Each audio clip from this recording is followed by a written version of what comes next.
KRDO News Channel 13, where the news comes first. Your news starts right now.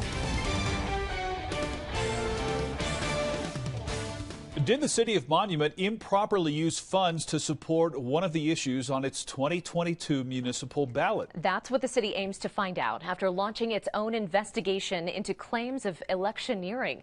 Good evening, I'm Heather Skold. And I'm Bart Bedsole. Thanks for making us your choice for news at 10. Tonight, the town of Monument has voted to investigate itself. The mayor pro tem says there is evidence of potential electioneering after the city government used $2,500 in taxpayer money for a political campaign. Investigative reporter Dan Beatty is live outside Monument Town Hall tonight after attending a hectic meeting. Dan?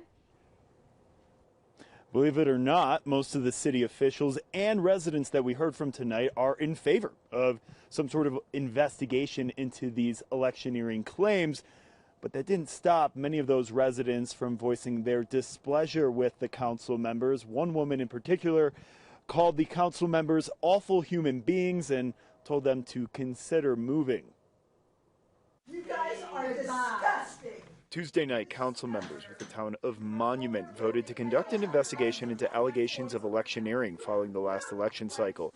Back in October, Mayor Pro Tem Kelly Elliott submitted a campaign finance complaint stating there is no accounting for who's paying for signs and door hangers related to the ballot issue to make Monument a home-ruled municipality. An amended campaign contribution and expenditure report stated that it was actually the town of Monument that gave $2,500 to the political committee for those yard signs and door hangers. Local governments in Colorado legally cannot contribute taxpayer dollars to political campaigns or ballot issues. It's whether it was yes or no on whatever ballot issue or particular person that was running for the election, that doesn't matter to me. What matters to me is that the taxpayers' dollars were spent without their permission on one side of a ballot issue. But others on the dais voted against an investigation. Not for the investigation itself, but the cost. The resolution passed Tuesday night does not include a dollar amount. I voted no because I don't want us to waste taxpayer money.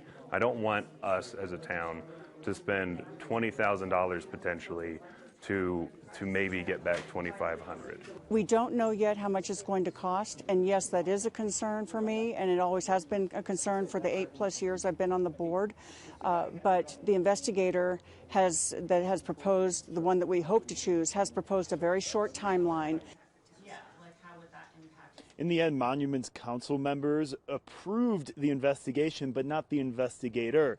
In the coming days, they will hold an additional public meeting where council members will interview an attorney that is set or may be hired to conduct this investigation. Reporting live outside Town Hall in Monument, Dan Beatty, 13 Investigates. All right, Dan, thank you.